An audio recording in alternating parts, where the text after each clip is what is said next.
Hello বন্ধুরা, আবার চলে এসে একটা নতুন ভিডিও নিয়ে। আর অনেক দিন বাদে তোমাদের সাথে দেখা হলো। সেরকমভাবে ভিডিও এডিট করার সময় হয়ে উঠছিল না। আর আজ ফাইনালি করেই ফেলেছি। যেহেতু এটা ছিল আমার বিলেটেড রাখি পূর্ণিমার ভিডিও, তাই সকল দাদা ভাইকে বিলেটেড রাখি পূর্ণিমা। জানি অনেক দেরি হয়ে গেল তাও। আর আজ এসেছিলো আমাদের বাড়িতে রাজা সুদীপ্ত। ছোটো থেকে আমি এদের ভাই বন্ধু এইভাবেই আমরা সবাই বেড়ে উঠেছি, তাই ওদেরকে আমি আলাদা চোখে দেখি না।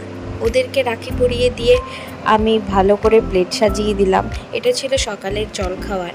এরপরে রাত্রির তো খাওয়া দাওয়া ছিলই। আর প্রত্যেক বছর রাখি পূর্ণিমায় ওরা আমার জন্য কোনো না কোনো সারপ্রাইজ গিফট নিয়েই আসে। তো এবারের মতো সারপ্রাইজ গিফট ওরা দুজনেই নিয়ে এসেছিল।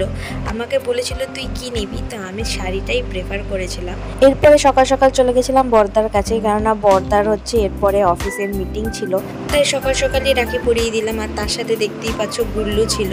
আর ছোটদা যেহেতু বাইরে ছিল, তাই রাখিটা আগে থেকেই দিয়ে দিয়েছিলাম।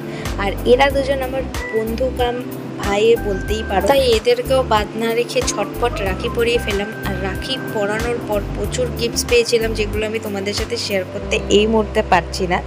যাই হোক, নেক্সট ভিডিওতে অবশ্যই চেষ্টা করব দেখিয়ে দেওয়ার। আর তোমাদের আমার ভিডিও কেমন লাগছে অবশ্যই জানিও। আর যদি ভিডিও ভালো লেগে থাকে তাহলে তো জানোই কী করতে হবে। লাইক, কমেন্ট, শেয়ার, সাবস্ক্রাইব করে পাশে থাকা বেল বাটনটি ক্লিক করতে ভুলবে না কিন্তু। আর আমার একটা ফেসবুকেও চ্যানেল আছে, পারলে ওখানেও ফলো করে নিও, ইস্যু লাইভ মেকআপ নামে। ওকে, থ্যাংক ইউ।